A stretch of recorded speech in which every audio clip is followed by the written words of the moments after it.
수지도 내 자식이고 우리도 내 자식인데 이걸 어떻게 하나? 우리야, 네 친부모 내가 찾아줄 거야. 내 자식들 계속 사랑할 수 있게 지켜줄 수 있는 방법은 이제 이것 하나뿐이구나. 구독과 좋아요를 눌러주시면 제가 영상을 만드는데 큰 힘이 됩니다. 수지가 내 딸 수경이었다니. 최선영은 수지를 보며 눈물을 흘리면서도 내가 네 엄마다 말을 할 수가 없었습니다. 최근에 은근슬쩍 수지한테 눈치 주고 구박했던 건 엄마가 내 딸 못 알아봐서 미안하다 하고 용서를 빌면 될 일이지만 딸을 찾았어도 가장 걸리는 문제는 바로 채우리와 진수지가 알콩달콩하는 사이를 넘어서 이제는 서로 사랑하는 사이가 되었기 때문인데요. 내 딸이 엄마한테 버려진 상처에 아파하는데 나는 널 버린 적 없다고 말할 수조차 없구나. 내가 친엄마인 걸 수지가 안다면 더 큰 상처를 받을 수도 있어. 친딸 진수지와 25년 동안 친자식이나 다름없게 키워온 채우리. 둘 다 눈에 넣어도 아프지 않을 최선영의 자식인데 이건 나은정과 기른정의 문제가 아니죠.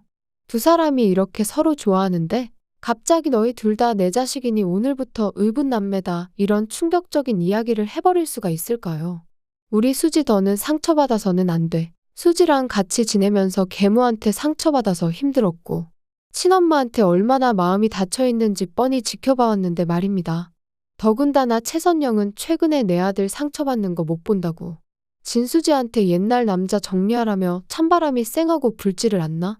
수지가 엄마 때문에 수수경단 못 먹는 걸 반찬 투정한다고 무안을 주고 아라한테 말 함부로 한다고 투명인간 취급을 했던 일들이 있으니 최선영은 그동안 수지에게 했던 말 그리고 미워했던 일들을 하나하나 떠올리며 자책감에 눈물을 흘리게 될 것 같은데요. 수지가 없는 방에 들어가서 노란 망토 붙잡고 울고 찢어진 사진 보면서 울고 큰 후회를 하겠네요. 엄마가 남긴 게 이거 하나뿐이니 수지가 27년 동안 애지중지하던 노란 망토는 아주 낡아 있었습니다. 품에 안고 얼마나 쓰다듬었는지 다 해져 있는 걸 아무도 못 보게 소중하다고 옷장 속 가장 깊은 곳에 숨겨놓았었구나. 거기에 수지가 아라한테서 감추던 사진은 심지어 멀쩡한 것도 아니고 반 찢어져서 테이프로 붙여놓은 것이라니. 엄마가 보고 싶어서 엄마 얼굴조차 없는데도 애틋하게 간직한 걸 알면 정말 최선영의 가슴은 갈기갈기 찢어질 것 같습니다. 수지한테 엄마가 널 버린 게 아니라고 말을 해야 하는데 오해를 풀 수도 없으니 최선영도 답답하겠죠. 차라리 수지한테 용서를 빌고 수지가 가지고 있는 모든 원망을 받는 건 무섭지 않지만 최선영이 무서워하는 건 다른 것인 것 같습니다. 채울이랑 진수지 너희 둘 다 내 자식이라서 두 사람은 절대 안 된다고. 당장 헤어질 수밖에 없는 사이이니 정리하라는 말을 꺼내야 한다는 거죠. 결국 두 사람에게 큰 상처를 주어야 하는 게 자신이라니. 이 일을 어떻게 해결해야 될 것인지 앞으로 최선영의 고뇌가 참 깊어지게 될 것 같습니다. 한마디로 골머리가 깨지겠네요. 하지만 최선영 혼자서 방법을 찾아보려고 머리를 감싸보아도 언제까지 이 일을 숨길 수가 있겠어요. 벌써 최선영이 강우창의 도움을 받아서 수지는 내 딸이다 법원에 소송을 걸어놓은 상태입니다.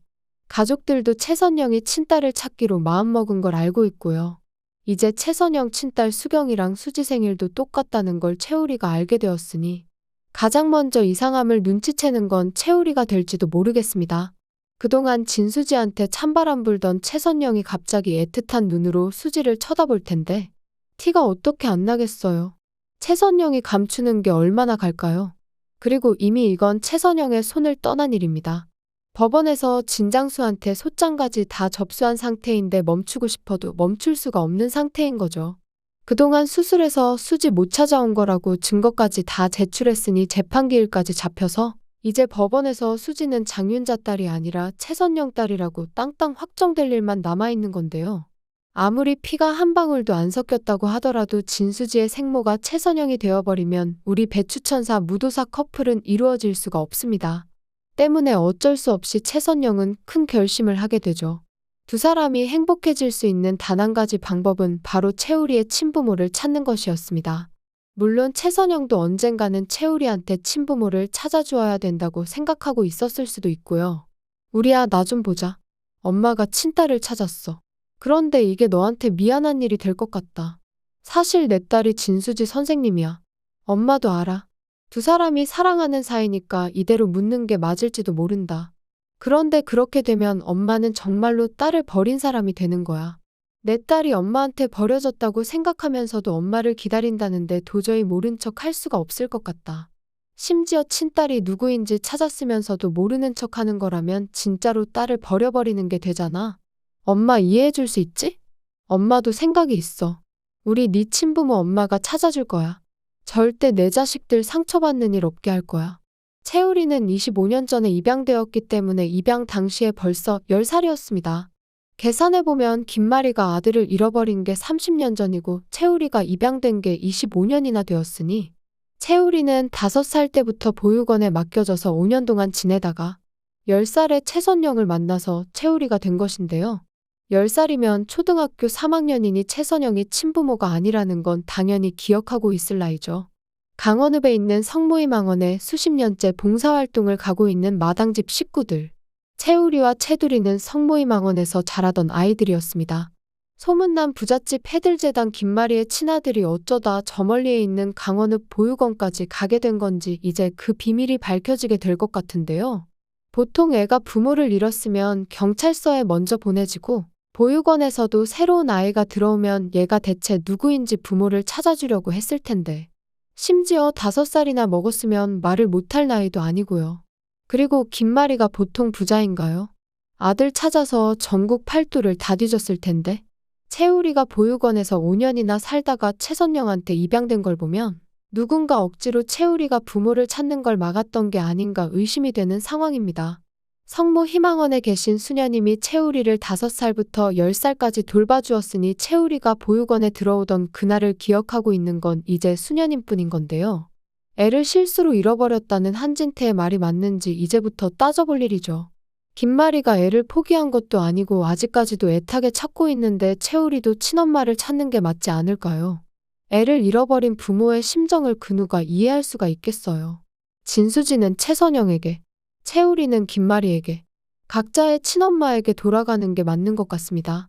그런다고 해서 채선영과 채우리가 끊어질 인연도 아니고요.